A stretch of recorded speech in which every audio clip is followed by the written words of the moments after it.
Good morning class, আমি সন্তু। তোমরা দেখছো the learning expert 2.0 YouTube channel. তোমাদের সামনে যে এসএসসি সিজিএল এবং এমটিএস এর ভ্যাকান্সির যে ফর্ম ফিল আপটা চলছে, সামনে কিন্তু তোমাদের সেপ্টেম্বর অক্টোবর মাস নাগাদ কিন্তু সিজিএল এক্সাম হতে পারে, এবং নভেম্বর মাস নাগাদ কিন্তু অক্টোবর নভেম্বর মাস নাগাদ কিন্তু তোমাদের এমটিএস এর এক্সাম হতে পারে। তো সেই এক্সামের জন্য জিকে জিএস এর ওপর থেকে আজ তোমাদের সেকেন্ড ক্লাস প্রোভাইড করা হচ্ছে। অলরেডি আমরা ফার্স্ট ক্লাস এর আগের দিন প্রোভাইড করেছি। যদি তোমরা সেই ক্লাস না দেখে থাকো, উপরে আই বাটনে লিঙ্ক শো হচ্ছে, সেটার উপর ক্লিক করো, অথবা এই চ্যানেলের ডেসক্রিপশন বক্সটা ফলো করো, তার মধ্যে কিন্তু প্রিভিয়াস ক্লাসের লিঙ্ক প্রোভাইড করাই আছে। সেটার উপর ক্লিক করলে প্রিভিয়াস ক্লাসগুলো সেখান থেকে পরপর দেখে নিতে পারবে।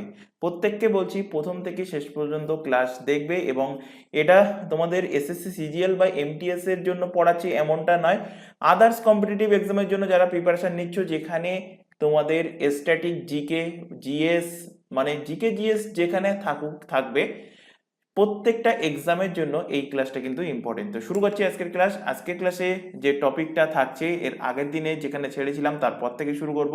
এর আগের দিনের ক্লাসে আমি বলেছি যে প্রত্যেক দিন যে ক্লাসটা চলবে তাতে মেন একটা টপিক থাকবে, সেই টপিক ওয়াইজ ডিসকাস করব। এক্সামে প্রিভিয়াস ইয়ারে কেমন ধরনের কোশ্চেন এসছে একদম সাল ওয়াইজ কিন্তু তোমাদের সামনে তুলে ধরবো, এবং এর পাশাপাশি আরো দুটো কিন্তু সাপোর্টিং তোমাদের টপিক চলছে, যেমন হলো বুক অ্যান্ড অথর, আর একটা হলো ইম্পর্টেন্ট ডেস। তো শুরু করছি সেন্সাস অফ ইন্ডিয়া 2011 এর আগের দিনে যেখানে শেষ করেছিলাম তারপর থেকে।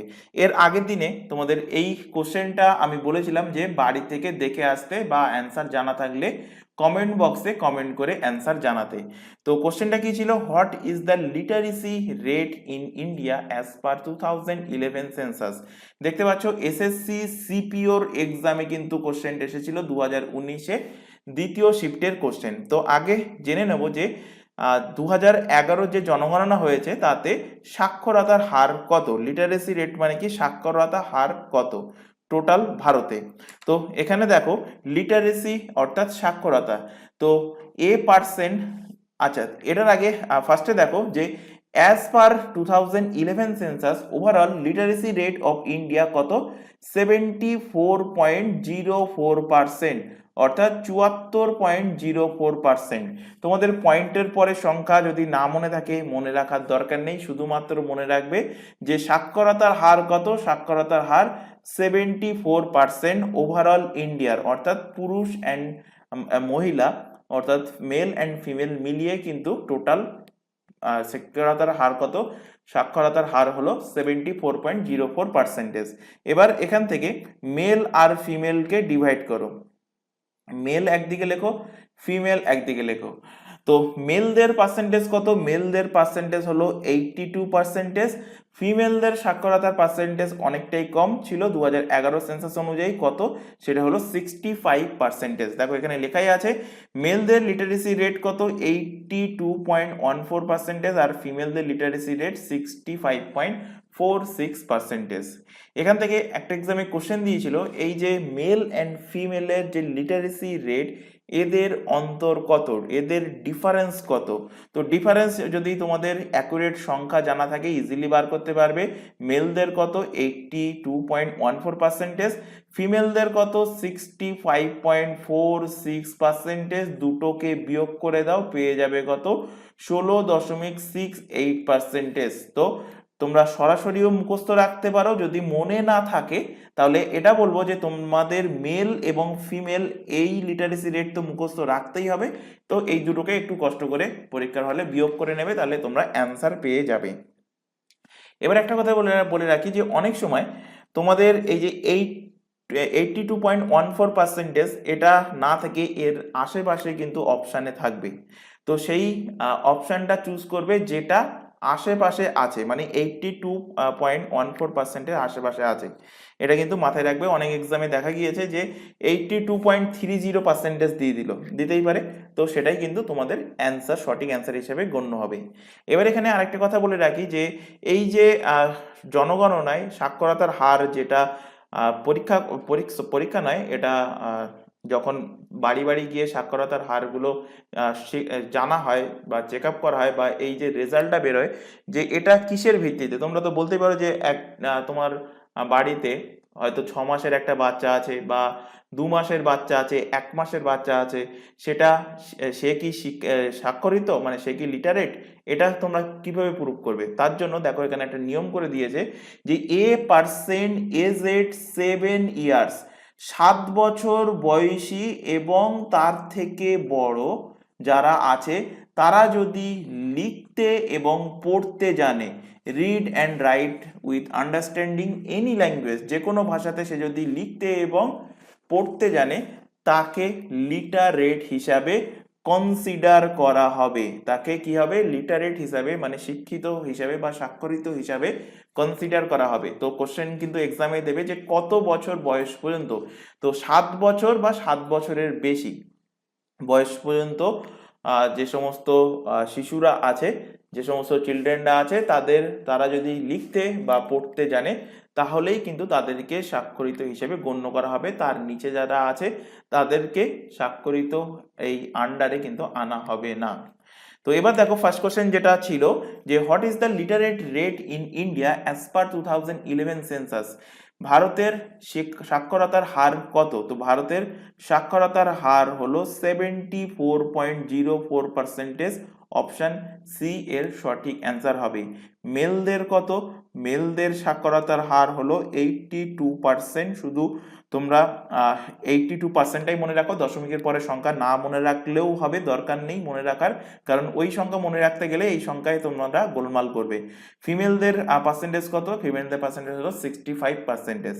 এবার এখানে আরেকটা পয়েন্ট এখানে নোট ডাউন করে নাও, যদি কোশ্চেন দেয় যে পশ্চিমবঙ্গের, কারণ ওয়েস্ট বেঙ্গলের এক্সামে ওয়েস্ট বেঙ্গলের থেকে কোশ্চেন দেবে, ওয়েস্ট বেঙ্গলের লিটারেসি রেট কত? ওয়েস্ট বেঙ্গলের লিটারেসি রেট কত? পশ্চিমবঙ্গের সাক্ষরতার হার কত? তো পশ্চিমবঙ্গের সাক্ষরতার হার হলো 77.08%। এখানেও তোমরা শুধুমাত্র মনে রাখবে কি? মনে রাখবে 77% হলো শিক্ষাকতার হার। এবার এখান থেকে দিতে পারে মেল অ্যান্ড ফিমেল, তো ওটা মনে রাখার কোনো দরকার নেই, কারণ তোমাদের যদি খুব টাফ এক্সাম হয় তখন সেই ক্ষেত্রে দিতে পারে, আর এসএসসি সিজিএল এমটিএস এর ক্ষেত্রে এত ডিটেলসে কিন্তু কোশ্চেন দেবে না। তো শুধুমাত্র মনে রাখতে পারো ওয়েস্ট বেঙ্গলের এক্সামের ক্ষেত্রে যে ওয়েস্ট বেঙ্গলের লিটারেসি রেট কত? 77.08%। এবার এখান থেকে দেখো পরবর্তী যে টপিক সেটা হলো লিটারেসির মধ্যে কোশ্চেন দেবে যে হাইয়েস্ট লিটারেসি স্টেট কোনটা, লোয়েস্ট লিটারেসি স্টেট কোনটা, বা ইউনিটারি টেরিটরি কোনটা, ইউনিয়ন টেরিটরি। তো এখান থেকে দেখো যদি কোশ্চেন দেয় যে highest literacy state in India according to 2011 census, তো অ্যান্সার হয়ে যাবে কি? কেরালা। কেরালা সব থেকে স্বাক্ষরিত স্টেট। এবার তোমরা পড়ে যাবে কি, ম্যাক্সিমাম ক্যান্ডিডেট পড়ে যাবে যে সব থেকে স্বাক্ষরিত স্টেট কোনটা? কেরালা। সব থেকে লোয়েস্ট লিটারেসি রেট কোন স্টেটে? সেটা হবে বিহারের। এইটুকু পড়ে যাবে। কোশ্চেন দেবে যে নিম্নের এই 4টে অপশনের মধ্যে কোন স্টেটে সাক্ষরতার হার 90% বা 90%-এর ওপরে, তখন অপশানে কেরালা কিন্তু থাকবে না। অপশানে কেরালা দেবেই না, কারণ ম্যাক্সিমাম জানে যে টিচার যে সে পড়ে এসছে যে কেরালা হলো হাইয়েস্ট লিটারেসি রেট। কেরালাতে সব থেকে শিক্ষাগতার হার, মানে সাক্ষরতার হার কিন্তু সব থেকে বেশি।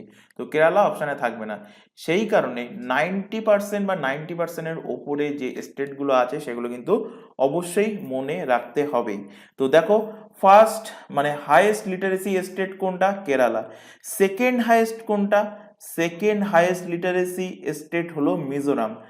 আর থার্ড হাইয়েস্ট লিটারেসি স্টেট, ভালোভাবে খেয়াল করো, আমি বলছি কিন্তু স্টেট, রাজ্যের কথা, ইউনিয়ন টেরিটরির কথা বলছি না। এবার যদি বলা হয় যে ভারতের মধ্যে সব থেকে হাইয়েস্ট লিটারেসি রেট কোন স্টেটের বা কোন ইউটির, মানে স্টেট অবলিক ইউটি, যদি এইরকম অপশান থাকে তখন কি হবে? তো সব থেকে বেশি 94% কার? কেরালার কিন্তু সব থেকে বেশি। তারপরে ভালোভাবে খেয়াল করে দেখো এখানে ইউনিয়ন টেরিটরিতে লেখা আছে কত? 92.88%। তো 92% লিটারেসি রেট কার? 92% লিটারেসি রেট হলো লাক্ষাদ্বীপের কিন্তু 92%। তারপর 91.33% মানে 91% লিটারেসি রেট কার? 91% লিটারেসি রেট হলো মিজোরামের। কার? মিজোরামের। এবার এখান থেকে দেখো, এটা মনে রাখার একটা সহজ ট্রিক্স বলে দিচ্ছি, তোমরা তোমাদের মতো ট্রিক্স মনে রাখতে পারো। এটা জাস্ট আমি বলে দিচ্ছি, হয় এটা ফলো করবে, নতুবা তোমরা তোমাদের মতো মনে রাখতে পারো। তো এখান থেকে দেখো ট্রিক্সটা কি, ভিটামিন সি। ভিটামিন সি উপরের দিকে কর্নারে খেয়াল করো, আমি এখানে লিখছি ভিটামিন সি। ভিটামিন সির অভাবে কি রোগ হয়? ভিটামিন সির অভাবে কি রোগ হয়? ভিটামিন সির অভাবে হয় স্কারভি। স্কারভি রোগ হয়। কি রোগ হয়? স্কারভি। তো এখান থেকে দেখো দন্তুস্ব, দন্তুস্ব থেকে কি? সাক্ষরতা। সাক্ষরতা, সাক্ষরতা, সাক্ষরতার হার এসকা। ক ফর কি? ক ফর হলো কেরালা। ক ফর কি? কেরালা। কেরালা হলো সব থেকে হাইয়েস্ট। আর ভ, ভ বা ব, স্কারবি বা স্কারভি। তো ব থেকে কি? ব থেকে বিহার। ব থেকে কি? বিহার। তাহলে হাইয়েস্ট কোনটা? কেরালা। লোয়েস্ট অর্থাৎ মিনিমাম লিটারেসি রেট, সাক্ষরতার হার কোথায়? বিহারে। তো হাইয়েস্ট হলো কেরালা, লোয়েস্ট হলো বিহারে। বহুবার এক্সামে কোশ্চেন দিয়েছে, কোশ্চেনটা মনে রাখবে। আর তিনটে স্টেট, দুটো স্টেট এবং একটা ইউটি যেটা 90% বা 90% অ্যাভাব লিটারেসি রেট, সেটা কে কি? কে? কেরালা সব থেকে বেশি 94%, লাক্ষাদ্বীপ 92.28% বা 92% মনে রাখবে, আর 91% হলো মিজোরামের। এবার চলে আসো এর উপর থেকে কি কি কোশ্চেন এসেছে। তার আগে এখান থেকে ভালোভাবে দেখে নাও যে লিটারেসি রেট যেটা বললাম, এটা ম্যাপের সাহায্যে আরেকবার দেখে নাও, তাহলে ক্লিয়ার হয়ে যাবে। তো এখানে কি বললাম? এখানে বললাম যে ভিটামিন সি এর অভাবে কি রোগ হয়? স্কারভি। স্কারভি বা স্কারবি। তো দন্তুস্ব ফর কি? সাক্ষরতা। দন্তুস্ব ফর কি? সাক্ষরতা। ক ফর হলো কি? কেরালা। আর ব ফর হলো, ব ফর হলো কি? বিহার।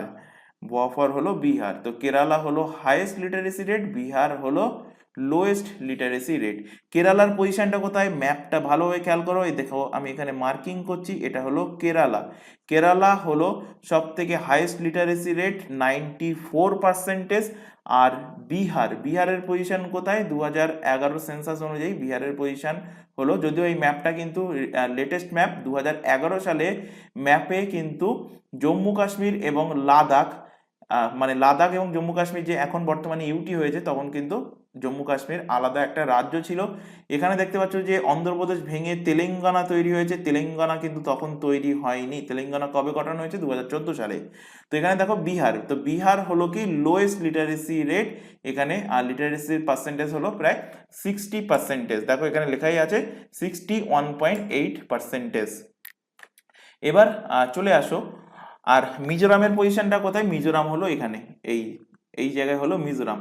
তো 90%-এর ওপরে কি কি? মিজোরাম। মিজোরাম আর কত বললাম? 91%। আর লাক্ষাদ্বীপটা দেখে নাও, লাক্ষাদ্বীপ এখানে এই জায়গাটায় লাক্ষাদ্বীপ অবস্থিত। তো লাক্ষাদ্বীপের পার্সেন্টেজ ছিল 92.88% বা শুধুমাত্র 92% মনে রাখবে। ম্যাপের সাহায্যে দেখিয়ে দিলাম, এর ফলে কি হবে? জিনিসটা অনেক দিন ধরে মনে থাকবে। এবার এখান থেকে দেখো যে এর উপর থেকে কি কোশ্চেন দিয়েছিল, কেমন ধরনের কোশ্চেন এসেছিল। তো দেখো এখানে বলেছে as per 2011 census which of the following state অবলিক UTs has a literacy rate over 90%। 2011 census অনুযায়ী, যাদের মনে হবে যে বাংলাতে কোশ্চেনটা লিখে নেবে, বাংলায় মুখে বলে দিচ্ছি, বাংলায় কোশ্চেনটা তোমরা খাতায় নোট ডাউন করে নেবে, যেহেতু সিজিএল এমটিএস এর এক্সামের জন্য ক্লাসগুলো চলছে। তো এখানে কিন্তু তোমাদের ইংলিশ, হিন্দি এইগুলো কিন্তু প্রেফারেবল থাকবে, যদিও এমটিএস এ বাংলার একটা অপশান আছে, তো বাংলাতেও তোমরা পরীক্ষা দিতে পারবে। যেহেতু তোমাদের এটা এসএসসি লেভেলের এক্সামের জন্য ক্লাস চলছে, তাই ইংলিশে কোশ্চেনগুলো রাখা হয়েছে। তো বাংলাতে বলে দিচ্ছি, এবং তোমাদেরকে একটা কথা বলবো, যারা শুধুমাত্র বাংলার উপর ডিপেন্ডেন্ট, ধীরে ধীরে ইংলিশ টার্মগুলো তোমরা রপ্ত করতে থাকো, কারণ এক্সামের ক্ষেত্রে কিন্তু তোমাদের ইংলিশ টার্মই কাজে লাগবে। এখান থেকে দেখো যে লিটারেসি রেট 90%-এর বেশি কোন স্টেট অবলিক ইউটি 2011 সেন্সাস অনুযায়ী নিম্নের এই চারটে অপশান থেকে। তো এখানে একটুখানি আগেই পড়ালাম, কি পড়ালাম, সব থেকে হাইয়েস্ট লিটারেসি রেট কোন স্টেটের, কেরালা, কত বলেছি 94%। তারপরে কি বলেছি, স্টেট ইউটির মধ্যে বলেছি লাক্ষাদ্বীপ। লাক্ষাদ্বীপের পার্সেন্টেজ কত মনে রাখতে বলেছি 92%। এরপর শিক্ষিত স্টেট, সেটা কি বলেছি মিজোরাম। কি বলেছি, মিজোরাম কত 91%। তো এখান থেকে অ্যান্সার হয়ে যাবে কি, দেখো মিজোরাম অপশানে আছে, অপশান বি এর সঠিক অ্যান্সার। এসএসসি সিজিএল 2022-এর শিফট 3-তে কিন্তু কোশ্চেনটা দিয়েছিল টিয়ার অনে। চলে আসো পরের question. According to 2011 census the male literacy rate in India, 2022-এই দিয়েছিল 2 ডিসেম্বর 2022-এ শিফট 2 এর কোশ্চেন। কত, এক্ষুনি বললাম 82। দেখতে পাচ্ছ এখানে দশমিকের পরের সংখ্যা প্রত্যেকটাতে কিন্তু একই দেওয়া হয়েছে। তো একদম এক্সামে, এটা কিন্তু আমি কোশ্চেন সেট করিনি, এক্সামে যেমন দিয়েছিল সেখান থেকেই কিন্তু দেখে তোলা হয়েছে কোশ্চেনটা। দেখো দশমিকের পরে পরের সংখ্যাটা কিন্তু প্রত্যেকটা একই দিয়েছে, শুধুমাত্র দশমিকের আগের সংখ্যাটা মনে রাখলেই হবে। যারা মনে রেখেছিল তারা অ্যান্সার করতে পেরেছে। তো অ্যান্সার কি হবে, 82.14% হলো মেল লিটারেসি রেট। যদি কোশ্চেন দিত ফিমেল লিটারেসি রেট কত, 65.46%। পরের কোশ্চেনটা দেখো, which state of India has lowest literacy rate as per 2011 census. তো এক্ষুনি বললাম, কি বললাম, এসকারভি, দন্তুস্ব ফর কি, সাক্ষরতা, ক ফর কেরালা, আর ভটাকে ব হিসেবে উচ্চারণ করো, তো ব ফর হলো বিহার। তো বিহারে সব থেকে lowest literacy rate as per 2011-এর সেন্সাস অনুযায়ী। এটাও দেখো যে 2022-এ এসএসসি সিজিএল এর কিন্তু কোশ্চেনটা দিয়েছিল। পরের কোশ্চেনটা দেখো, আচ্ছা এখানে একটা ছোট ইনফরমেশন প্রোভাইড করার আছে। তোমরা এখন যে ক্লাসটা দেখছো সেটা এসএসসি এর সিজিএল এবং এমটিএস স্পেশাল জিকেজিএস এর ক্লাস। এই যে ক্লাসের সিরিজটা চলছে, এই ক্লাসটা যদি তোমরা প্রথম থেকে ফলো করো, এক্সামের আগে পর্যন্ত প্রায় 50 থেকে 60খানা ক্লাস কিন্তু কভার করে দেওয়া হবে। যদি ক্লাসগুলো ফলো করো, তোমরা জানো যে সিজিএল বা এমটিএস এর ক্ষেত্রে একটু আলাদা, কারণ নাম্বারের ডিভিশন সেখানে আলাদা করা হয়েছে। তো আমি নর্মালি বলছি, যেমন সিপিও, এসএসসি সিজিএল বা সিএইচএসএল, এই সমস্ত এক্সামগুলোতে জিকেজিএস এর যে পোর্শনটা থাকে সেখানে 25টা কোশ্চেন থাকে। তো 25টা কোশ্চেনে মার্কস থাকে কত, 50 মার্কস, 2 করে থাকে। এগুলো শুধু এমটিএস বাদ দিয়ে বলছি, কারণ এমটিএস এর ক্ষেত্রে কিন্তু আলাদা প্যাটার্ন করা হয়েছে, কারণ সেখানে 3 মার্কসের কিন্তু কোশ্চেন থাকে। তো এই 50 মার্কসের মধ্যে দেখবে 25টা কোশ্চেন থাকে, প্রত্যেকটা 2 মার্কস করে। এই 25টা কোশ্চেনের মধ্যে প্রায় 10 থেকে 12টা কোশ্চেন স্ট্যাটিক জিকেজিএস এর উপর থেকে থাকে, আর প্রায় 4 থেকে 5টা কোশ্চেন থাকবে কারেন্ট অ্যাফেয়ার্স এর উপর থেকে, আর বাদ বাকি থাকবে নর্মাল টপিক বা কম্পিউটার, এই সমস্তর উপর থেকে কিন্তু কোশ্চেন থাকে। তাই এই যে জিকেজিএস এর ক্লাসটা করানো হচ্ছে কিন্তু vital class, most important class. Previous ইয়ারের কোশ্চেন এসেছে, বিশ্বাস না হলে প্রিভিয়াস ইয়ারের কোশ্চেন ঘেটে দেখবে যে তার সাথে রিলেট করতে পারছো কিনা, যে তেমন টাইপের কোশ্চেন অ্যান্সার এই ক্লাসে পড়ানো হচ্ছে কিনা। তো যাই হোক, এখানে আদার্স যে এক্সামের নামগুলো দেখতে পাচ্ছ, যেমন পিএসসির এক্সাম, পুলিশের এক্সাম, প্রত্যেকটা এক্সামের জন্য এই চ্যানেলে সম্পূর্ণ ফ্রিতে কিন্তু ফ্রি লাইভ ক্লাস প্রোভাইড করা হয়। প্রত্যেকটা এক্সামের জন্য সিলেবাস ওয়াইজ আলাদা আলাদাভাবে লাইভ ক্লাস প্রোভাইড করা হয়। লাইভ ক্লাস যদি অ্যাটেন্ড না করতে পারো, ক্লাসটা কিন্তু রেকর্ডেড ফরম্যাটেও থেকে যায়, তো রেকর্ডেড হিসেবে পরবর্তীতে ক্লাসগুলো দেখে নিতে পারবে। আর এই প্রত্যেকটা এক্সামের জন্য আমাদের আলাদাভাবে হোয়াটসঅ্যাপ ব্যাচ ওপেন করা আছে। হোয়াটসঅ্যাপ ব্যাচে যুক্ত হওয়ার একটাই বেনিফিট, যে কখন কোন ক্লাস হবে তার রুটিন প্রোভাইড করা, বা তোমাদের ক্লাসের লিঙ্কগুলো প্রোভাইড করা হয় হোয়াটসঅ্যাপ ব্যাচে, বা এক্সাম ওরিয়েন্টেড যাবতীয় যে গুরুত্বপূর্ণ ইনফরমেশনগুলো আছে, যেমন কবে কোন নোটিফিকেশন প্রকাশিত হচ্ছে বা অ্যাডমিট কার্ড প্রকাশিত হওয়া সমস্ত রকম গুরুত্বপূর্ণ ইনফরমেশন আমাদের হোয়াটসঅ্যাপ ব্যাচেই কিন্তু সবার আগে প্রোভাইড করা হয়। হোয়াটসঅ্যাপ ব্যাচে যুক্ত হতে চাইলে নিচে যে হোয়াটসঅ্যাপ নাম্বারটা দেখতে পাচ্ছ এই নাম্বারে 9933434203 এই নাম্বারে আমাদেরকে শুধুমাত্র হোয়াটসঅ্যাপে মেসেজ করে ইনফর্ম করবে, কেউ এই নাম্বারে কল করবে না বা ভিডিও কল করবে না। তো ইনফর্ম করলেই তোমাদের রিকোয়ারমেন্ট অনুযায়ী নির্দিষ্ট ব্যাচে কিন্তু অ্যাড করিয়ে নেওয়া হবে। এছাড়া এখানে আরো আরেকটি ইনফরমেশন দেবো, তোমরা এখন যে চ্যানেলে ক্লাসটা দেখছো তার নাম হলো দ্য লার্নিং এক্সপার্ট 2.0। এই চ্যানেলেই প্রত্যেকটা এক্সামের জন্য জিকেজিএস এর ক্লাস, কারেন্ট অ্যাফেয়ার্স এর ক্লাস, রিজনিং এর ক্লাস অ্যান্ড ইংলিশের ক্লাস সম্পূর্ণ ফ্রিতে পাবে এই চ্যানেল থেকে। আর ম্যাথের ক্লাসের জন্য আমাদের একটা নতুন চ্যানেল ওপেন করা হয়েছে, দেখতেই পাচ্ছ চ্যানেলটা কিন্তু একদমই নতুন। চ্যানেলের নামটা ভালোভাবে দেখে নাও, ম্যাথস বাই সন্তু স্যার। তো চ্যানেলটা যেহেতু নতুন, তো এই চ্যানেলের লিঙ্ক আমরা এই যে ক্লাসটা দেখছো এই ক্লাসের নিচে ডেসক্রিপশন বক্স, আচ্ছা অনেকে কিন্তু ডেসক্রিপশন বক্সটা খুঁজে পায় না, কিভাবে খুঁজে পাবে আমি একটু বলে দিচ্ছি।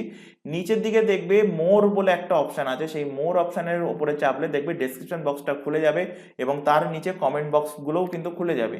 তো ক্লাস যদি ভালো লাগে তো অবশ্যই ক্লাসটাকে তোমরা কমেন্ট করতে পারো, বা কোনো যদি কোথাও তোমাদের বুঝতে অসুবিধা সেটাও আমাদের কমেন্টে জানাতে পারো। আর ডেসক্রিপশন বক্সে কিন্তু তোমাদের এই ক্লাসের এই যে ম্যাথ বাই সন্তু স্যার নতুন যে ম্যাথের চ্যানেল তার লিঙ্ক প্রোভাইড করাই আছে, সেটার উপর ক্লিক করলে তোমরা ম্যাথের চ্যানেলে চলে যেতে পারবে। এবং যেহেতু নতুন চ্যানেল তাই প্রত্যেককে বলবো চ্যানেলটাকে সাবস্ক্রাইব করে বেল আইকনকে অল নোটিফিকেশন সেট করে রাখো, এবং তার পাশাপাশি এটাকেও সাবস্ক্রাইব না করে থাকলে এটাকেও সাবস্ক্রাইব করে নাও। এবং রেগুলার বেসিসে চ্যানেল দুটোতে কিন্তু ক্লাস চলছে, রেগুলার বেসিসে চ্যানেল দুটো থেকে ক্লাসগুলো করতে থাকো। পরে চলে আসো সেন্সাসের ওপর থেকে, পরবর্তী টপিক হলো কি জনঘনত্ব। তো পপুলেশন ডেন্সিটি। আচ্ছা এখানে আরেকটা কোশ্চেন পড়ানো হয়নি, আরেকটা কোশ্চেন একটুখানি বলে নি। এখানে দেখো একটুখানি মিস হয়ে গেছে, এই যে কোশ্চেনটা কিন্তু ভেরি ইম্পর্টেন্ট, এক্সামে কোশ্চেনটা দিয়েছিল যে 100% literate district in India according to 2011 census, 2011 census অনুযায়ী সব থেকে শিক্ষিত ডিস্ট্রিক্ট, সব থেকে শিক্ষিত জেলা কোনটা? তো সব থেকে শিক্ষিত স্টেট কোনটা ছিল? কেরালা। তো কেরালারই জেলা এরনাকুলাম হলো সব থেকে শিক্ষিত জেলা। কোশ্চেনটা মাথায় রাখবে, কোশ্চেনটা কিন্তু এক্সামে দিয়েছে। এবার চলে আসো পরের যে টপিকটা সেন্সাসের ওপর থেকে, পপুলেশন ডেন্সিটি মানে জনঘনত্ব। তো 2011 সেন্সাস অনুযায়ী জনঘনত্ব কত? জনঘনত্ব হলো 382 পার স্কোয়ার কিলোমিটার, মানে পার স্কোয়ার প্রতি স্কোয়ার কিলোমিটারে কতজন পার্সেন্ট আছে? 382 জন করে লোকের বসতি আছে। এখান থেকে কোশ্চেন দেবে, যেটা মোস্ট ইম্পর্টেন্ট সেটা হলো হাইয়েস্ট পপুলেশন ডেন্সিটি। আচ্ছা এখানে কিন্তু বলা হচ্ছে না যে সব থেকে বেশি জনসংখ্যা, কারণ এক্ষুনি পড়ে এসেছি সব থেকে বেশি জনসংখ্যা কোথায় অবস্থিত, সব থেকে বেশি এক্ষুনি পড়লাম সব থেকে বেশি লিটারেসি রেট কোথায়, তো সব থেকে বেশি লিটারেসি রেট হলো কেরালা। আর সব থেকে লোয়েস্ট লিটারেসি রেট কোথায়? লোয়েস্ট লিটারেসি রেট হলো বিহারে। এখানে কিন্তু বলা হচ্ছে না যে কোন রাজ্যে সব থেকে বেশি জনসংখ্যা, বলা হচ্ছে জনঘনত্ব, পপুলেশন ডেন্সিটি। তো পপুলেশন ডেন্সিটি সব থেকে বেশি কোথায়? সব থেকে বেশি বিহারে সব থেকে বেশি। কতজন করে লোক এর বসতি? 1102 পার স্কোয়ার কিলোমিটার, প্রত্যেক স্কোয়ার কিলোমিটারে কতজন? হাজার, মানে 1102 জন করে লোক কিন্তু বসবাস করছে। আর lowest populated density, lowest population density কোনটা? সেটা হবে অরুণাচল প্রদেশ। পার স্কোয়ার কিলোমিটারে কতজন লোকের বসতি? মাত্র 17 জন লোকের বসতি। ইউনিয়ন টেরিটরিতে যদি চলে যাও, ইউনিয়ন টেরিটরি রেসপেক্টে অর্থাৎ কেন্দ্রশাসিত অঞ্চলের রেসপেক্টে সব থেকে বেশি পপুলেটেড ইউনিয়ন টেরিটরি হলো দিল্লি। দিল্লিতে প্রত্যেক স্কোয়ার কিলোমিটারে 11,320 জন লোক কিন্তু বসবাস করে। 11,000। যেখানে হাইয়েস্ট পপুলেটেড যে স্টেট ছিল বিহার, বিহারে কতজন ছিল? মাত্র 1100। এর 10 গুণ লোক বসবাস করে কোথায়? দিল্লিতে। আর lowest literacy state, lowest population density state কোনটা? সেটা হয়ে যাবে আন্দামান অ্যান্ড নিকোবর আইল্যান্ড। সেখানে পার স্কোয়ার কিলোমিটারে 46 জন করে লোক কিন্তু বসবাস করে। এবার এখান থেকে দেখো তোমাদের এই পপুলেশন ডেন্সিটিটা মনে রাখার একটা ট্রিক বলে দিচ্ছি। যেমন লিটারেসি রেটের একটা ট্রিক বলে দিলাম, কি ভিটামিন সি এর অভাবে কি হয়, স্কারভি রোগ হয়। স্কারভি মনে থাকলেই কিন্তু তোমাদের হাইয়েস্ট লিটারেসি রেট বা লোয়েস্ট লিটারেসি রেট মনে থাকবে। তেমনি পপুলেশন ডেন্সিটি মনে রাখার একটা ট্রিক বলে দিচ্ছি, তোমরা তোমাদের মতোও মনে রাখতে পারো। কিছুদিন আগে কি হলো, কিছুদিন আগে ভোট হলো। ভোটে জানো যে তোমরা যদি ভোট রুলিং পার্টি যারা থাকে বা অপোনেন্ট পার্টি যারা থাকে, এ বি সি যে পার্টি থাকুক না কেন, সে তার পরিচিতদের তার আগের দিন কিন্তু কিছু খাওয়ায়, যে আমার জন্য ভোটটা দাও কালকে এসে, আমি জিতলে তোমার এইটা করে দেবো, ওইটা করে দেবো, যাই হোক কিছু একটা খাওয়ায়, বা ভোটে জিতলে তোমাকে এই খাওয়াবো। তো সেখান থেকে রিলেট করো যে একজন নেতা বা মন্ত্রী এ বি সি তার নাম যাই হোক না কেন, সে ভোটের আগের দিন জনতাকে বিয়ার খাওয়াচ্ছে। তো জনতাকে বিয়ার দিচ্ছে, জনতাকে কি দিচ্ছে, বিয়ার, জনতাকে কি দিচ্ছে, বিয়ার দিয়া, জনতাকে বিয়ার দিয়া। তো জনতা, জনতা থেকে জন থেকে জনঘনত্ব, জনঘনত্ব, কে থেকে রিলেট করো, কে থেকে রিলেট করো কি জনতাকে, কে থেকে রিলেট করার জন্য কিছুই নেই, তো কেটাকে জাস্ট মনে রাখার জন্য বিআর, বি থেকে রিলেট করো বিহার, আর বিআর, আর থেকে রিলেট করো অরুণাচল প্রদেশ, অরুণাচল, আচ্ছা এখানে শর্টেই লিখছি জায়গা নেই, অরুণাচল প্রদেশ। দি থেকে দিল্লি, আর দি আ উচ্চারণে কি মনে হচ্ছে, 29টার জায়গায় আ মনে হচ্ছে, তো আ থেকে আন্দামান অ্যান্ড নিকোবর আইসল্যান্ড। তো জনতা কো বিয়ার দিয়া, জনতাকে বিয়ার দিয়া, তো জনতা থেকে জনঘনত্ব, বি থেকে বিহার, আর বি আর, আর থেকে আ ফর অরুণাচল প্রদেশ হলো লোয়েস্ট পপুলেশন ডেন্সিটি স্টেট, দিয়া ডি ফর হলো দিল্লি, আর আ ফর হলো আন্দামান অ্যান্ড নিকোবর দ্বীপপুঞ্জ। এবার তোমরা তোমাদের মতো ট্রিক্সেও মনে রাখতে পারো বা এটা ফলো করতে পারো। এবার এখান থেকে দেখে নাও যে হাইয়েস্ট পপুলেশন ডেন্সিটি স্টেট কোনটা। তো কি বললাম, জনতা কো বিহার দিয়া, তো বিহারের লোকেশন আমি এক্ষুনি দেখালাম, লিটারেসি রেটের ক্ষেত্রে বিহারে কি সব থেকে লোয়েস্ট। তো সব থেকে লোয়েস্ট লিটারেসি রেট কিসের জন্য, কারণ সেখানে জনসংখ্যা বেশি, জনসংখ্যা বেশি হলে সে শিক্ষিত হতে পারবে না, এটা স্বাভাবিক। যেখানে সাপোজ ধরো যে তুমি একটা নর্মাল উদাহরণ, তুমি 20টা রসগোল্লা নিয়ে গেলে, এবার সেখানে তোমার কোথাও একটা কারোর বাড়ি গেলে সেখানে 10 জন উপস্থিত আছে, তো 10 জনকে যদি সেই 20টা রসগোল্লা দাও, তাহলে প্রত্যেকে কটা করে পাবে, প্রত্যেকে কিন্তু 2টো করে রসগোল্লা পাচ্ছে। এবার তুমি কোনো একটা সভাতে গেলে যেখানে 100 জন লোক সেখানে প্রেজেন্ট আছে, সেখানে যদি 20টা রসগোল্লা নিয়ে যাও, তাহলে ওই এক টুকরো করে পাবে, মানে অল্প অল্প করে পাবে, বা কেউ পাবে বা কেউ পাবে না। তেমনটাই কিন্তু বিহারে সব থেকে সাক্ষরতার হার কমের কারণ কি, সব থেকে সাক্ষরতার হার কমের কারণ অ্যাকর্ডিং টু 2011 সেন্সাস, সেখানে জনঘনত্ব কিন্তু বেশি। তাহলে হাইয়েস্ট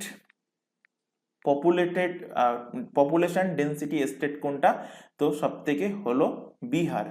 আর সব থেকে লোয়েস্ট কি বললাম, লোয়েস্ট হলো বললাম অরুণাচল প্রদেশ, এই যে চায়নার সীমান্তে আছে এখানে, এটা কি অরুণাচল প্রদেশ, অরুণাচল প্রদেশ হলো সব থেকে লোয়েস্ট। বিহারে কত, 1100 জন, তোমরা ডাইরেক্ট মনে রাখো, 1102 না মনে রাখলে হবে, 1102 পার স্কোয়ার কিলোমিটার। আর অরুণাচল প্রদেশে ছিল সেখানে মাত্র 17। এবার যদি ইউটিতে চলে আসি, তাহলে দিল্লির অবস্থান হলো এই রকম পজিশনে, এই যে কালো দিয়ে মার্কিং করে দিলাম হরিয়ানার এবং উত্তরপ্রদেশের মাঝখানে, এখানে হলো দিল্লি। তো দিল্লির পপুলেশন কিন্তু সব থেকে বেশি, 11,000 প্লাস কিন্তু পার স্কোয়ার কিলোমিটারে দিল্লিতে জনঘনত্ব। আর সব থেকে লোয়েস্ট যেটা ইউটিতে, সেটা হলো আন্দামান নিকোবর দ্বীপপুঞ্জ, আন্দামান নিকোবর দ্বীপপুঞ্জে 46।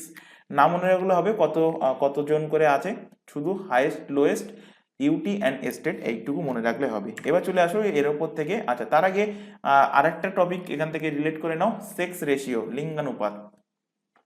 তো সেক্স রেশিও জিনিসটা কি? সেক্স রেশিও জিনিসটা হলো, আগে ক্লিয়ার করে দিই, সেক্স রেশিও জিনিসটা হলো যে প্রতি 1000 জন পুরুষে, প্রতি 1000 জন মেলে কতজন ফিমেল আছে।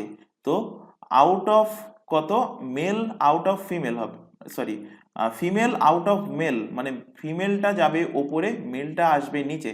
প্রতি 1000 জন পুরুষ প্রতি কতজন মহিলা আছে 2011 সেন্সাস অনুযায়ী। তো ডাটাটা একদম মনে রাখবে, 943টা। ভেরি ভেরি ইম্পর্টেন্ট, বহুবার এক্সামে কোশ্চেন দিয়েছে। 943 হলো সেক্স রেশিও 2011 সেন্সাস অনুযায়ী পার 1000 মেলসে। এবার এখান থেকে কোশ্চেন দেবে যে সব থেকে highest sex ratio in India which state. তো অ্যান্সার হবে কি কেরালা। কেরালাতে প্রতি 1000 জন পুরুষে ফিমেলের সংখ্যা 1084টা। আর সব থেকে মিনিমাম সেক্স রেশিও কোথায়, সেটা হলো হরিয়ানাতে। হরিয়ানাতে প্রতি 1000 জন পুরুষে মাত্র 877 জন মহিলা আছে। ইউনিয়ন টেরিটরির ক্ষেত্রে দেখতে গেলে হাইয়েস্ট হলো সেক্স রেশিওতে পুদুচেরি, আর লোয়েস্ট হলো কি দমনদিউ। তো দমনদিউ কিন্তু তখন আলাদা ইউটি ছিল, মানে 2011 সেন্সাস অনুযায়ী কথা বলছি, তখন আলাদা ছিল। পরবর্তীতে দমনদিউ এবং দাদরা নাগার হাভেলি এই দুটোকে অ্যাড করে দেওয়া হয়েছে। তো যাই হোক, সেটা এর পর মানে 2011 পর যে নতুন সেন্সাস হবে সেখানে গিয়ে কিন্তু আমরা ওই দুটোকে একসাথে পড়বো, যদি তারা কোনো না কোনো পজিশনে আসে। এবার এটা মনে রাখার একটা একটা লাইন এখানে বলে দিচ্ছি যে লেকে হরি নাম, লেকে হরি, লেকে লেকে হরি নাম, লেকে হরি নাম।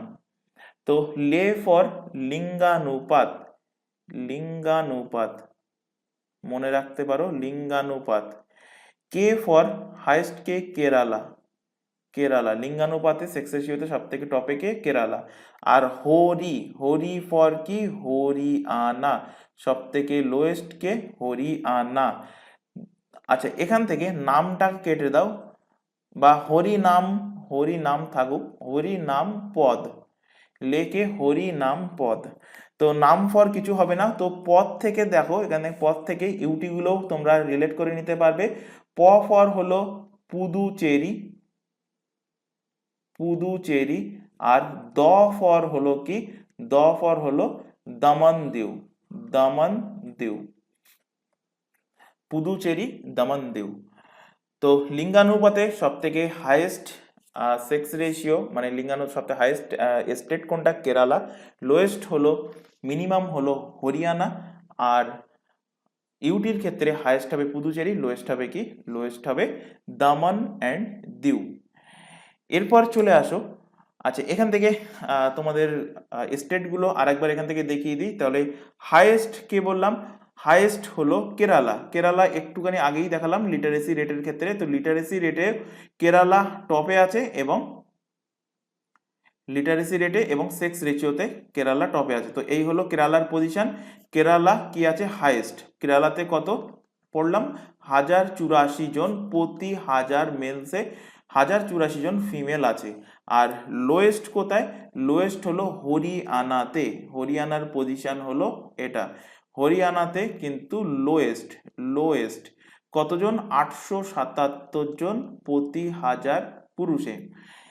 এবার এখান থেকে দেখো ইউটি, ইউটির ক্ষেত্রে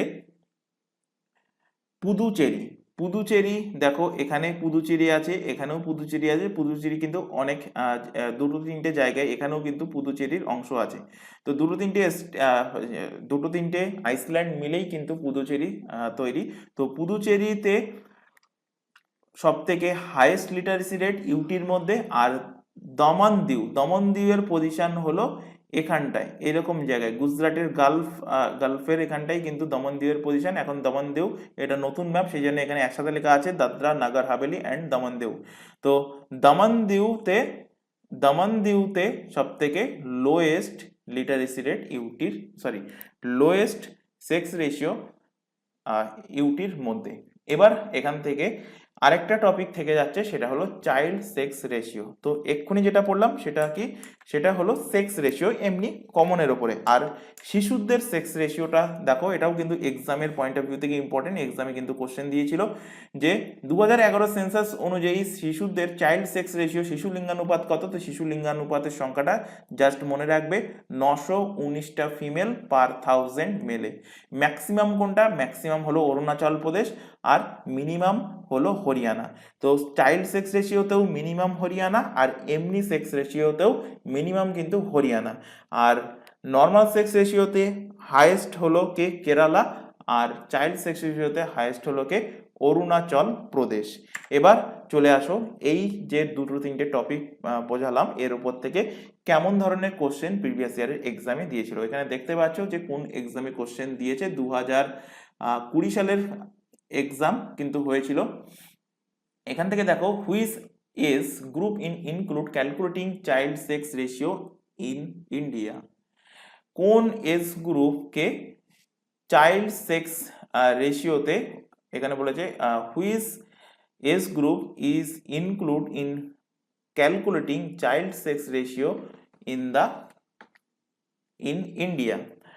তো কোন সেক্স রেশিওতে চাইল্ডের সেক্স রেশিওকে ইনক্লুড করা হয়, চাইল্ড সেক্স রেশিওটাকে ধরা হয় কত বছর বয়স পর্যন্ত। তো সেটা 0 থেকে 6 বছর বয়স পর্যন্ত শিশুদের কিন্তু চাইল্ড সেক্স রেশিওর আন্ডারে ধরা হয়, তার মধ্যে ইনক্লুড করা হয়। কত বললাম, 919 পার 1000 মেলে কতজন ফিমেল, 919টা ফিমেল। পরের কোশ্চেন দেখো। আচ্ছা, এখানে আরেকটা টপিক থাকছে ডিকেডাল গ্রোথ। ডিকেডাল গ্রোথ অর্থাৎ দশকীয় বৃদ্ধি। দশকীয় বৃদ্ধি বলতে এখানে দেখো যে কোশ্চেন দেবে যে India's population growth rate since 2001 থেকে 2011। দশকীয় বৃদ্ধি বলতে যে 10 বছর অন্তর অন্তর যে আমাদের জনগণনাটা হয়, জনগণনা এর আগের দিনে বলেছিলাম প্রথম শুরু হয়েছিল 1872, কিন্তু নিয়মিতভাবে বা অফিসিয়ালি জনগণনা শুরু হয় 1881 সালে। কার দ্বারা, লর্ড রিপনের দ্বারা। সেখান থেকে প্রতি 10 বছর অন্তর কিন্তু জনগণনা হয়। তো এই যে 10 বছর অন্তর অন্তর, এই 10 বছরে পপুলেশন গ্রোথ রেট কত, কিন্তু কোশ্চেনটা এক্সামে দিয়েছিল। ভেরি ভেরি ইম্পর্টেন্ট, মনে রাখবে। ইন্ডিয়াস পপুলেশন গ্রোথ রেট, যেহেতু এখনো 2011 পরে 2021-এ আমাদের যে সেন্সাস হওয়ার কথা ছিল, সেন্সাসটা এখনো হয়নি।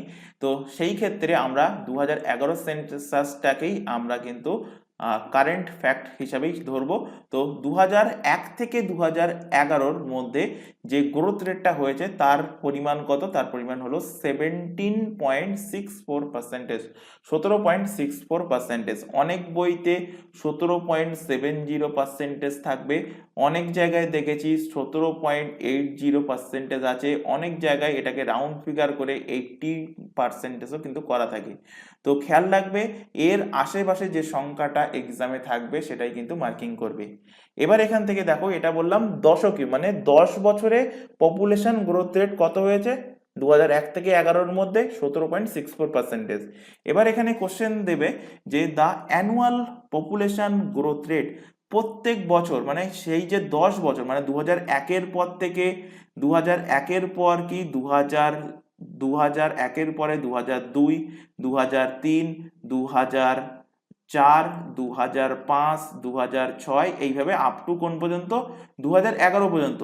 তো এখানে যেটা বলা হয়েছে, the annual population growth rate in India 2011 to, sorry typing mistake হয়েছে, এখানে একটু কারেকশন করে নাও, 2001 টু 2011 ইজ 1.64%। এটা বলতে কি বোঝানো হয়েছে, এই যে 10 বছর, 10 বছরের প্রত্যেক বছর, এই 2001 থেকে 2002, 2002 থেকে 2003, এই প্রত্যেক বছর অ্যাভারেজ হিসেবে পপুলেশন গ্রোথ রেট কত হয়েছে, সেটা হয়েছে 1.64%।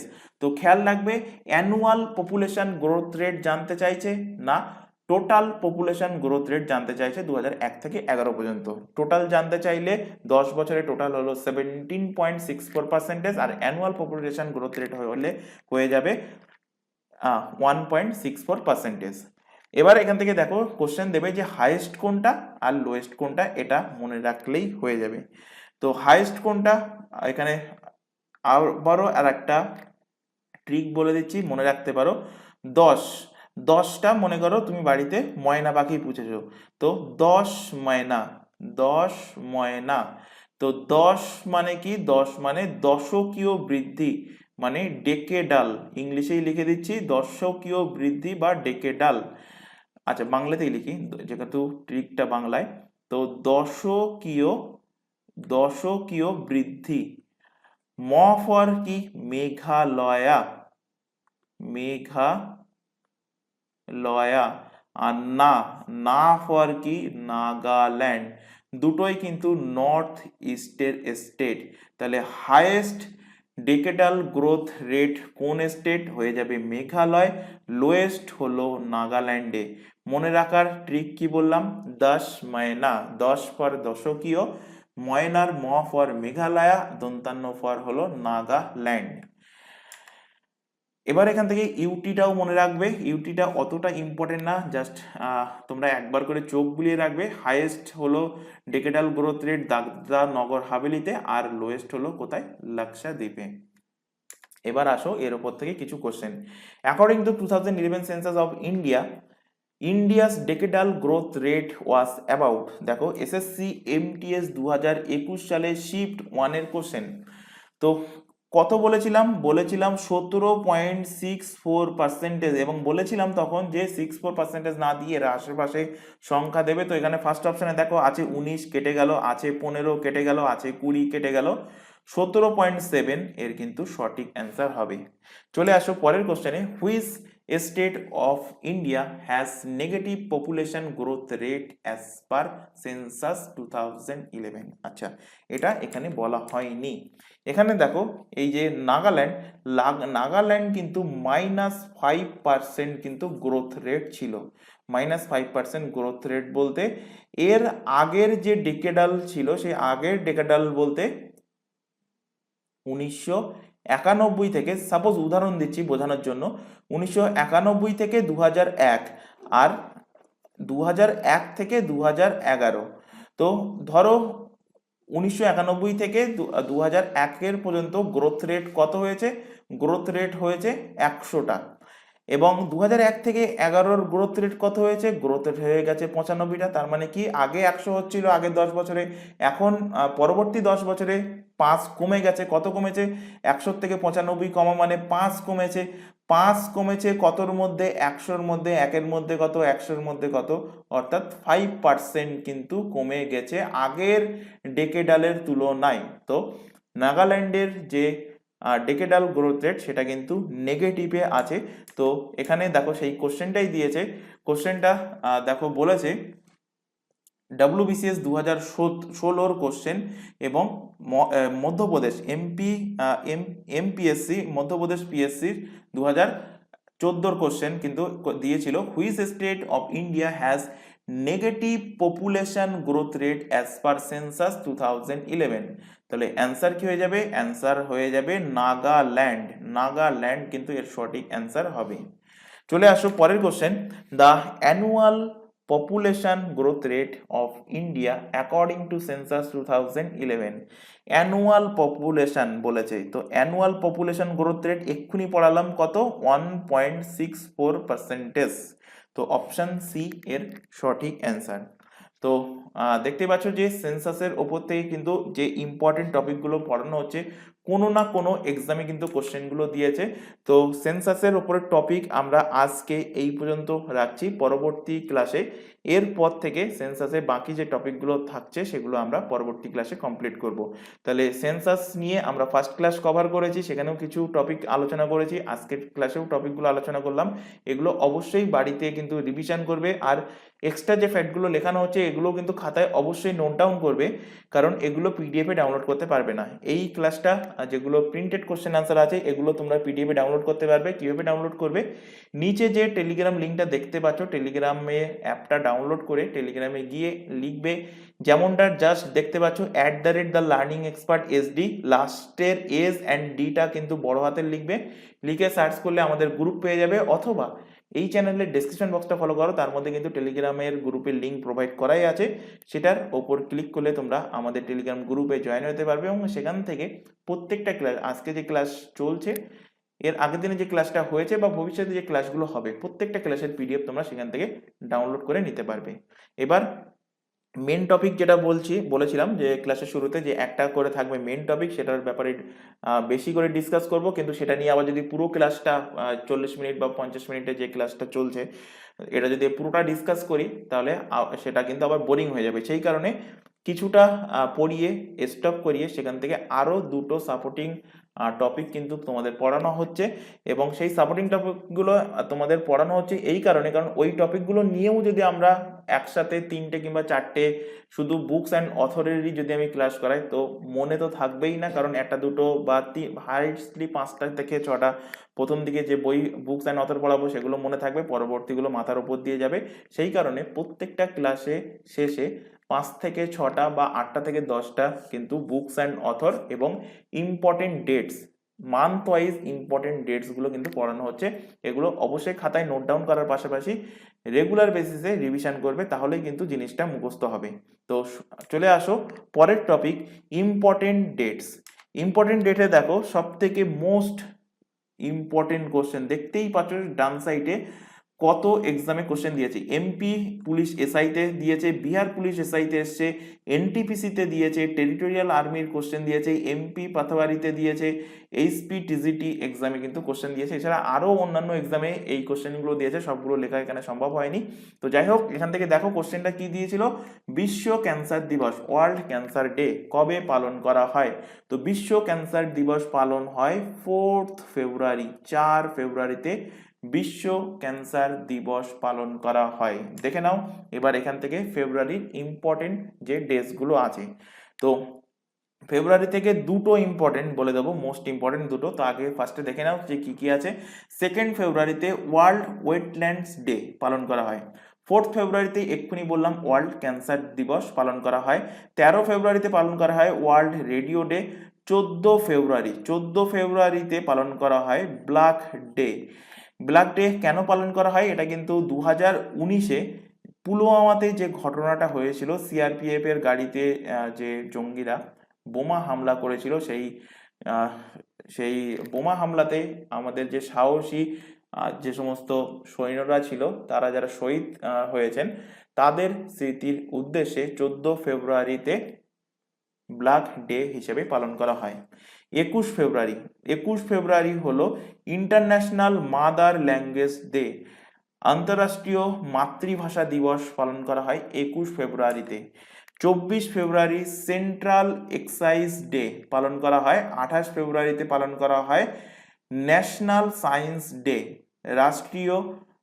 রাষ্ট্রীয় বিজ্ঞান দিবস। কেন রাষ্ট্রীয় বিজ্ঞান দিবস পালন করা হয় এই 28 ফেব্রুয়ারিতে? কারণ এই দিন রামান এফেক্ট কিন্তু বিজ্ঞানী রামান এফেক্টের আবিষ্কার করেন। কবে? 1928 সালে 28 ফেব্রুয়ারিতে। এবং এর জাস্ট 2 বছর পরে এই রামান এফেক্টের জন্য ফিজিক্সে নোবেল পুরস্কার পান এই রামান। তাহলে তার স্মৃতির উদ্দেশ্যে ন্যাশনাল সায়েন্স ডে পালন করা হয়। রামান এফেক্টের যেদিন ডিসকভারি হয়েছিল, যেদিন উদ্ভাবন হয়েছিল, সেই স্মৃতির উদ্দেশ্যে 28 ফেব্রুয়ারিতে ন্যাশনাল সায়েন্স ডে পালন করা হয়। এখান থেকে প্রত্যেকটা ইম্পর্টেন্ট, তার মধ্যে মোস্ট ইম্পর্টেন্ট। শুধু ডবল স্টার করে দিচ্ছি বলে শুধু এই 2-3টে পড়বো এমনটা নয়, প্রত্যেকটা থেকেই কিন্তু কোশ্চেন দিতে পারে। এবং এখানে ডবল স্টার যেগুলো করে দিচ্ছি এগুলো থেকে বহুবার কোশ্চেন দিয়েছে, এগুলো মোস্ট ইম্পর্টেন্ট, এগুলো তো অতি অবশ্যই মনে রাখতেই হবে। একটা বললাম ন্যাশনাল সায়েন্স ডে, যেটা 28 ফেব্রুয়ারিতে পালন করা হয়। আরেকটা হলো 21 ফেব্রুয়ারি ইন্টারন্যাশনাল মাতৃভাষা দিবস, আন্তঃরাষ্ট্রীয় মাতৃভাষা দিবস। আরেকটা হলো 4 ফেব্রুয়ারি ওয়ার্ল্ড ক্যান্সার ডে, বিশ্ব ক্যান্সার দিবস। এই 3টে কিন্তু মোস্ট ইম্পর্টেন্ট, বহুবার এখান থেকে কোশ্চেন দিয়েছে। এবার এখানে চলে আসো পরের topic, books and author. Books and অথরে ফার্স্ট কোশ্চেন দেখো, বলা হয়েছে যে who among the following wrote the first Indian epic of dramaturgy Natyashastra. আচ্ছা, একটা কথা জিজ্ঞাসা করি তোমাদের কাছে, কমেন্ট বক্সে কমেন্ট করে জানাবে। এর আগের দিনে যে ক্লাসগুলো করানো হয়েছে সেখানে যে 7-8টা বুক পড়ানো হয়েছে বা জানুয়ারি মাসের ইম্পর্টেন্ট ডেটসগুলো পড়ানো হয়েছে সেগুলো কি মনে আছে? আচ্ছা, এখানে আরেকটা ফ্যাক্ট এখানে থেকে নোট ডাউন করে নাও, এখানে এগুলো বলে দেওয়া উচিত ছিল। তো এখানে 4 ডিসেম্বরে কি পালন করা হয়? 4 ডিসেম্বরে পালন করা হয় নেভি ডে, পালন করা হয় কি? Navy day, Indian navy day. আর 4th জানুয়ারিতে কি পালন করা হয়? 4th জানুয়ারিতে এর আগের দিনের ক্লাসেই কিন্তু পড়িয়েছি, কি পড়িয়েছি? World braille day, world braille day পালন করা হয় 4th জানুয়ারিতে। আচ্ছা, যেটা জিজ্ঞাসা করছিলাম যে এর আগের দিনে যে টপিকগুলো পড়ানো হয়েছে সেগুলো তোমরা বাড়িতে পড়েছো বা রিভিশন করেছো কিনা, যদি করে থাকো তো কমেন্ট বক্সে কমেন্ট করে জানাবে। আর ক্লাস যদি ভালো লেগে থাকে, মানে এই পর্যন্ত যদি ক্লাস দেখছো, তার মানে ক্লাস যদি ভালো লাগে তোমাদের, বা এই টপিক যদি আমরা এরকমভাবে আগে কন্টিনিউ করি ক্লাস সের, বা অন্য কোনো জিনিস যদি তোমাদের জানতে ইচ্ছা করে, তো সেগুলো অবশ্যই কমেন্ট বক্সে কমেন্ট করে জানাবে। আর ক্লাস ভালো লাগলে অবশ্যই ক্লাসটাকে কিন্তু লাইক করবে। তো এখানে দেখো যে বলা হয়েছে যে ড্রামাটাগ্রি নাট্যশাস্ত্র, ড্রামাটাগ্রি নাট্যশাস্ত্র, এই নাট্যশাস্ত্রটা কে লিখেছেন? ডান সাইডে ছবি প্রোভাইড করা আছে, আশা করি অ্যান্সার কি হবে বুঝতে পেরেছো। তো অ্যান্সার হবে কি? ভারত মুনি। নাট্যশাস্ত্র কার লেখা? তো ইন্ডিয়ান এপিক ফর ড্রামাটাগ্রি নাট্যশাস্ত্র, অর্থাৎ ভারতের যে শাস্ত্রীয় যে নৃত্যগুলো আছে, ইংলিশে কি বলা হয়? Classical dance. কি বলা হয়? বলা হয় ক্লাসিক্যাল ড্যান্স। কটা আছে ক্লাসিক্যাল ড্যান্সের সংখ্যা? ক্লাসিক্যাল ড্যান্সের সংখ্যা আছে 8টা। তো এই ক্লাসিক্যাল ড্যান্সের সব থেকে পুরানো, যে যদি বলা হয় যে ক্লাসিক্যাল ড্যান্সের ব্যাপারে সব থেকে পুরানো তথ্য পাওয়া যায় কোন বই থেকে? পাওয়া যায় এই নাট্যশাস্ত্র থেকে। কার লেখা? ভারত মুনি। কার লেখা? ভারত মুনি, ভারত মুনি। তো এখান থেকে দেখো নাট্যশাস্ত্র, আচ্ছা বাংলাতে লিখি ভারত নাট্যশাস্ত্র, ভারত মুনি, আরেকটা কি বললাম? নাট্যশাস্ত্র, নাট্যশাস্ত্র। তো এখান থেকেই দেখো ভারত নাট্য তৈরি হয়ে গেল কি? ভারতনাট্যম। এখান থেকেই তৈরি হলো ভারতনাট্যম। তো সব থেকে পুরানো ক্লাসিক্যাল ড্যান্স কোনটা? হয়ে যাবে ভারতনাট্যম। তো ক্লাসিক্যাল ড্যান্সের ব্যাপারে তথ্য বা বর্ণনা পাওয়া যায় কোন গ্রন্থ থেকে যদি কোশ্চেন দেয়? অ্যান্সার হবে নাট্যশাস্ত্র। কে লিখেছে? ভারত মুনি লিখেছে। অপশন এ এর সঠিক অ্যান্সার হবে। তো এই যে 8টা ক্লাসিক্যাল ড্যান্স আছে, ক্লাসিক্যাল ড্যান্সগুলো এক্সাম পয়েন্ট অফ ভিউ থেকে ইম্পর্টেন্ট, বহুবার কোশ্চেন দিয়েছে। তোমরা বিভিন্ন শুধুমাত্র এসএসসির এক্সামের কথা বলছি না, বিভিন্ন এক্সামে বহুবার ক্লাসিক্যাল ড্যান্স থেকে কোশ্চেন দিয়েছে। এইভাবে কোশ্চেন দেয় যে কত্থক কোন স্টেটের ফেমাস ড্যান্স? কোশ্চেন দেবে কথাকলি কোন স্টেটের ফেমাস ড্যান্স? তো ম্যাপের সাহায্যে তোমরা এতদিন তো মুখস্থ করে এসছো এবিসিডি, যে কোনো জায়গায় বা যে কোনো টিচারের কাছে পড়ানো কেন বা বই থেকে, তো এবার এখান থেকে দেখো ম্যাপের সাহায্যে। এবং একটা জিনিস গ্যারান্টি দিতে পারি, যদি ভালোভাবে কেয়ারফুলি ক্লাসটা দেখো, ম্যাপটা ভালোভাবে দেখে নাও, তাহলে গ্যারান্টি দিতে পারি যে তোমরা এই জিনিস জীবনে ভর ভুলবে না, যে কোন স্টেটে কোন ড্যান্স, কোন ক্লাসিক্যাল ড্যান্স। তো ক্লাসিক্যাল ড্যান্স হেডিং করো, এখানে দেখো আছে কেরালা, যেটা মার্কিং করলাম। কেরালা স্টেট থেকে দুটো ড্যান্স আছে, একটা হলো মোহিনী আট্টম, মোহিনী মোহিনী আট্টম, আরেকটা হলো কথাকলি, কথাকলি। কেরালার পাশে আছে কি? তামিলনাড়ু। তামিলনাড়ুতে যে ক্লাসিক্যাল ড্যান্স সেটা কি? তামিলনাড়ুর ভারতনাট্যম। ভারতনাট্যম হলো, ভারতনাট্যম হলো তামিলনাড়ুর ক্লাসিক্যাল ড্যান্স। তামিলনাড়ুর উপরের দিকে খেয়াল করো আছে কি? আছে দেখো অন্ধ্রপ্রদেশ। তো অন্ধ্রপ্রদেশের ক্লাসিক্যাল ড্যান্স হলো কি? কুচিপুড়ি। কুচিপুড়ি থাকে অনেক বইতে, বা অনেক বইতে থাকে কুচিপুড়ি। এবার উপরে চলে আসো, কটা হলো? এখান থেকে 4টে। উপরে চলে আসো, এখানে এখানে দেখো আছে মণিপুর, এই জায়গায় মণিপুরের কি মণিপুরি, মণিপুরি। এখান থেকে দেখো আসাম, আসামের থেকে সত্তারিয়া, সত্তারিয়া, সত্তারিয়া হলো আসামের ক্লাসিক্যাল ড্যান্স। তাহলে কটা হলো? একটা, দুটো, তিনটে, চারটে, পাঁচটা, ছটা। উত্তরপ্রদেশে চলে আসো, উত্তরপ্রদেশ বা নর্থ ইন্ডিয়া বা উত্তরপ্রদেশ সব থেকে ম্যাক্সিমাম হয় কত্থক, কত্থক। তো ক্লাসিক্যাল ড্যান্সের ব্যাপারে যখন ডিটেলসে পড়াবো সেই টাইমে আরো বেশি ডিটেলসে আলোচনা করব। সেখানে আলোচনা করব যে এই যে ফেমাস যে ড্যান্সগুলো আছে, এদের যে ফেমাস ড্যান্সার আছে সেই ড্যান্সারের নামগুলো এদের সাথে রিলেট করে তখন কিন্তু ডিটেলসে পড়ানো হবে। তো এখন জাস্ট ক্লাসিক্যাল ড্যান্সগুলো বোঝানোর জন্য স্টেটের সাহায্যে এখান থেকে দেখিয়ে দিলাম। তাহলে কটা হলো? একটা, দুটো, তিনটে, চারটে, পাঁচটা, ছটা, সাতটা। আরেকটা হলো কোথায়? ওড়িশা কোথায় গেল? এই যে ওড়িশা, ওড়িশা থেকে ওডিসি, ওডিসি। তো এই হলো 8টা ক্লাসিক্যাল ড্যান্স। তো ক্লাসিক্যাল ড্যান্সের সংখ্যা কটা? ক্লাসিক্যাল ড্যান্সের সংখ্যা হলো 8টা। এই ক্লাসিক্যাল ড্যান্সের যে 8টা আছে এটা কে মান্যতা দেয়? সাহিত্য সাহিত্য নাটক সাহিত্য নাটক একাডেমি কে মান্যতা দেয়? সাহিত্য নাটক একাডেমি। কিন্তু সাহিত্য নাটক একাডেমি আরেকটা ড্যান্সকে অর্ধ শাস্ত্রীয় নৃত্যের দরজা দিয়েছে। তো অর্ধ শাস্ত্রীয় নৃত্যের দরজা দিয়েছে কোন ড্যান্সকে? দিয়েছে ছৌ নাচ, ছৌ ড্যান্স। ছৌ ড্যান্স কোন কোন স্টেটে হয়? ছৌ ড্যান্স হয় আমাদের ওয়েস্ট বেঙ্গলের সঙ্গে লাগোয়া ঝাড়খণ্ড, এইচ লিখলাম শর্টে, এবং ওয়েস্ট বেঙ্গলের সঙ্গে লাগোয়া হলো উড়িষ্যা। তো ওড়িশা, ঝাড়খণ্ড এবং ওয়েস্ট বেঙ্গলে ছৌ ড্যান্স হয়ে থাকে, যেটাকে সাহিত্য নাটক একাডেমি অর্ধ শাস্ত্রীয় নৃত্যের তকমা দিয়েছে। কিন্তু এই আমাদের যে সাংস্কৃতিক মন্ত্রণালয়, আমাদের যে সাংস্কৃতিক মিনিস্ট্রি, সাংস্কৃতিক মন্ত্রণালয়ের হিসাবে ক্লাসিক্যাল ড্যান্সের সংখ্যা কটা? 9টা। মানে সাংস্কৃতিক মন্ত্রণালয় ছৌ নাচকেও কিন্তু ক্লাসিক্যাল ড্যান্স হিসাবে স্বীকৃতি দিয়েছে, কিন্তু সাহিত্য নাটক একাডেমি স্বীকৃতি দিয়েছে ছৌ নাচকে অর্ধ শাস্ত্রীয় নৃত্য হিসাবে। তাহলে এখান থেকে কোশ্চেনটা হয়ে গেল নাট্যশাস্ত্র কার লেখা? ভারত মুনি। পরের কোশ্চেনে চলে আসো, দ্য গ্রেট রেভিলিয়ান বইটা কার লেখা? লেখা হলো অশোক মেহতা। ভারতী বইটা লেখা মৈথালি শরণ গুপ্তা। আচ্ছা, ইন্ডিয়া, এই তিনটে কিন্তু মোস্ট ইম্পর্টেন্ট, তিনটেই দেখো লাস্টে ইন্ডিয়া আছে।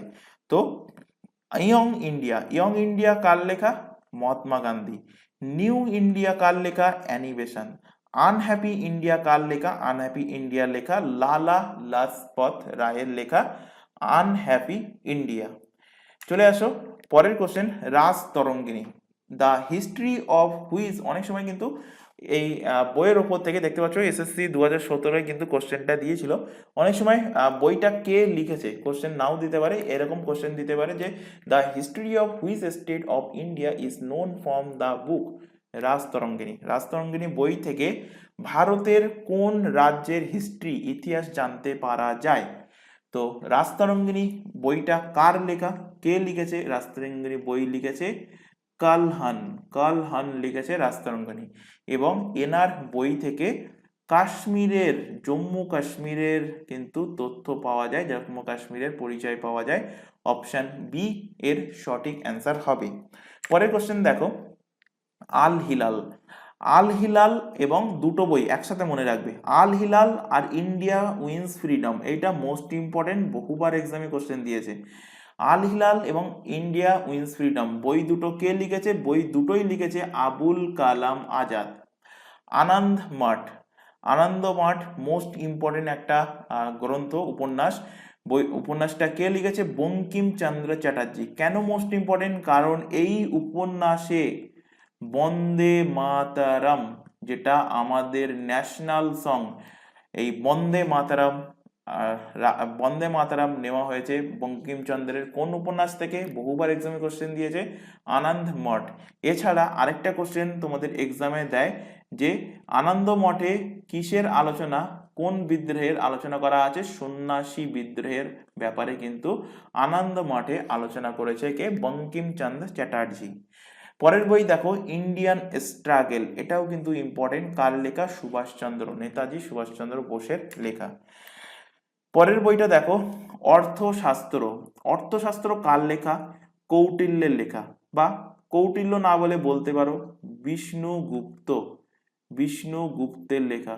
বিষ্ণুগুপ্ত না বলে বলতে পারো কার লেখা? চাণক্য। তো অর্থশাস্ত্র কার লেখা? কৌটিল্য, সেই ব্যক্তিরই নাম হলো চাণক্য, সেই ব্যক্তিরই আর একটা নাম হলো বিষ্ণুগুপ্ত, তিনটে নামই হলো একজন ব্যক্তির। তো অর্থশাস্ত্র কার লেখা? কৌটিল্যের লেখা। এটা বহুবার এক্সামে কোশ্চেন দিয়েছে, কোশ্চেনটা দেখতে পাচ্ছ। কৌটিল্য অর্থশাস্ত্র ইজ বুক অন। কৌটিল্যের অর্থশাস্ত্র কোন বিষয়ের উপরে লেখা বই? WBCS কিন্তু কোশ্চেনটা দিয়েছে, এবং এর পাশাপাশি BPSC মানে বিহারের পাবলিক সার্ভিস কমিশনেও কিন্তু কোশ্চেনটা দিয়েছে। তো অর্থশাস্ত্র হলো প্রিন্সিপাল অ্যান্ড প্র্যাকটিস অফ স্টেটক্রাফট, অর্থাৎ রাজ্যের কিভাবে রাজনীতি চালাতে হবে, কিভাবে রাজার করণীয় কি, কিভাবে সেই রাজ্যটাকে চালাবে, তো সেটার ব্যাপারে ডিসকাস করা আছে অর্থশাস্ত্রে। তো principal and practice of statecraft, option B এর সঠিক অ্যান্সার হবে। এটা ইকোনমিক অর্থশাস্ত্র ভেবে অনেকে যারা পড়ে যাবে না তারা ভাবে অর্থ মানে ইকোনমিকের সাথে রিলেটেড, ইকোনমিক পলিসি মেরে আসবে, অ্যান্সার হয়ে যাবে ভুল। রিলিজিয়াস তো মোটেই না, আর ওয়েলথ অ্যাকুমুলেশন তো এটাও না, অ্যান্সার হবে principal and practice of স্টেটক্রাফট।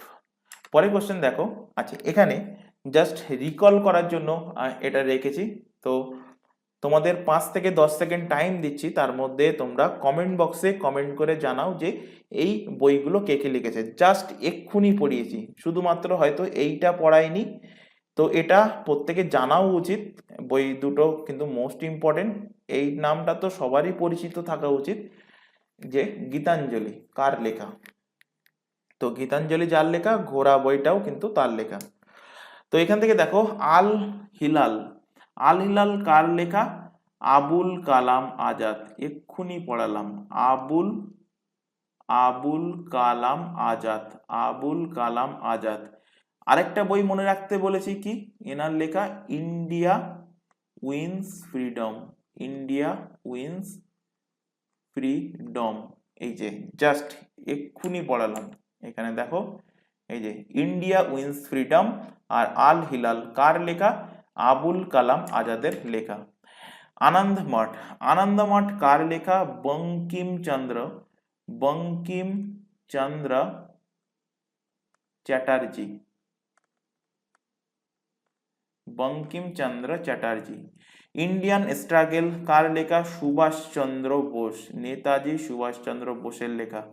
Gitanjali, Gitanjali আশা করি প্রত্যেকেরই জানা উচিত কার লেখা? কবি গুরু রবীন্দ্রনাথ ঠাকুর, R.N. টেগরের লেখা গীতাঞ্জলি। গীতাঞ্জলির জন্য ইনি 1913 সালে নোবেল পুরস্কার পেয়েছেন। কিসে? লিটারেচারে, সাহিত্যে নোবেল পুরস্কার পেয়েছেন, যেটা ভারতের সর্বপ্রথম সেটা নোবেল পুরস্কার, মানে প্রথম ভারতীয় হিসাবে নোবেল প্রাপক কে ছিলেন? ছিলেন Rabindranath Tagore. Unhappy India, unhappy India কার লেখা? লালা লাজপত রায়। এইভাবে খাতায় তোমরা বইয়ের নামগুলো লিখে নেবে, অথবা তোমরা যেখানে নোট ডাউন করছো সেখানে এক সাইডে হাত দিয়ে চেপে নেবে, মানে বইয়ের নাম থাকলো আর কে লিখেছে সেটা হাত দিয়ে চেপে নেবে, চেপে এবার বলার চেষ্টা করবে যে সেটা ঠিকঠাক বলতে পারছো কিনা। এইভাবে কিন্তু জিনিসগুলো মুখস্থ করতে হবে। বই প্রায় ধরতে পারো 150 থেকে 200টার মতো বই কিন্তু মুখস্থ রাখতে হবে। এগুলো তো মানে এগুলো স্ট্যাটিক ফ্যাক্টের মধ্যে পড়ে যে বইগুলো পড়াচ্ছি, কারণ এগুলো অনেকদিন আগে লেখা। কারেন্ট যে ফ্যাক্ট, কারেন্ট অ্যাফেয়ার্সের ক্লাসে যে বইগুলো পড়ানো হচ্ছে, মানে যে রিসেন্ট যে বইগুলো লঞ্চ হচ্ছে তার মধ্যে ইম্পর্টেন্ট যে বইগুলো, সেগুলোও কিন্তু এর পাশাপাশি মনে রাখতে হবে। তো ধরতে পারো প্রায় 200 থেকে 250টার মতো বই তোমাদের মনে রাখতে হবে জাস্ট একটা কোশ্চেনের জন্য। একটাই কোশ্চেন দেবে 25টার মধ্যে, যদি তুমি সেটা মুখস্থ করে অ্যান্সার করতে পারো 2 নাম্বার পাবে, না পারলে আর যদি ভুল দাও তো নেগেটিভ হবেই, আর না পারলে তোমার থেকে আরেকজন কিন্তু 2 নম্বর বেশি পেয়ে যাবে। চলে আসো পরের কোশ্চেন, এবং আজকের ক্লাস এই কোশ্চেন দিয়েই আমরা শেষ করব। তো এখানে দেখো বলছে যে which of the following is not correctly match, এরকম কোশ্চেনও দিতে পারে। তো এই কোশ্চেন এবং এর আগের কোশ্চেনের মধ্যে তফাৎ একটা জিনিস দেখো, এখানে বলছে যে কৌটিল্য, যে সাপোজ যদি কোশ্চেনটা দিত অর্থশাস্ত্র কার লেখা, তো একটা বই মনে রাখলে হবে কৌটিল্যর লেখা। কিন্তু এখানে এই কোশ্চেনটার ক্ষেত্রে দেখো, কোশ্চেনটা সিজিএল এর ক্ষেত্রে মোস্ট ইম্পর্টেন্ট, এইভাবে কোশ্চেন কিন্তু দিয়ে দেবে। দেখতে পাচ্ছ কোশ্চেনটা কতবার বিভিন্ন এক্সামে কোশ্চেন দিয়েছে, এমটিএসেও কিন্তু এসছে 2019 সালে। এই কোশ্চেনের ক্ষেত্রে তোমাদের কিন্তু 4 জোড়া তোমাদের বই এবং অথর মনে রাখতে হচ্ছে, অর্থাৎ বিষ্ণু শর্মার লেখা কি পঞ্চতন্ত্র, খাতায় নোট ডাউন করবে। বিষ্ণু শর্মার লেখা বইয়ের নাম পঞ্চতন্ত্র, এখান থেকে কিন্তু পড়িয়ে দিলাম, পরে বলবে না যে আলাদাভাবে পড়াইনি কেন পঞ্চতন্ত্র, এখান থেকেই নোট ডাউন করবে। বিষ্ণু শর্মার লেখা বই হলো পঞ্চতন্ত্র। রাজ খানের লেখা বইয়ের নাম হলো প্রেম বাটিকা। আর এখানে ভাতৃহারি বইটা লিখেছে কে, লিখেছে নীতি শতক, ভাতৃহারি বইটা লিখেছে। তো যেটা এখানে কারেক্টলি ম্যাচ নয় সেটা হলো অপশন সি, অশ্ব ঘোষ রাজতরঙ্গিনী। অশ্ব ঘোষ কি বই লিখেছে? অশ্ব ঘোষের লেখা বইয়ের নাম হলো বুদ্ধচরিত, বুদ্ধচরিত লিখেছে অশ্ব ঘোষ।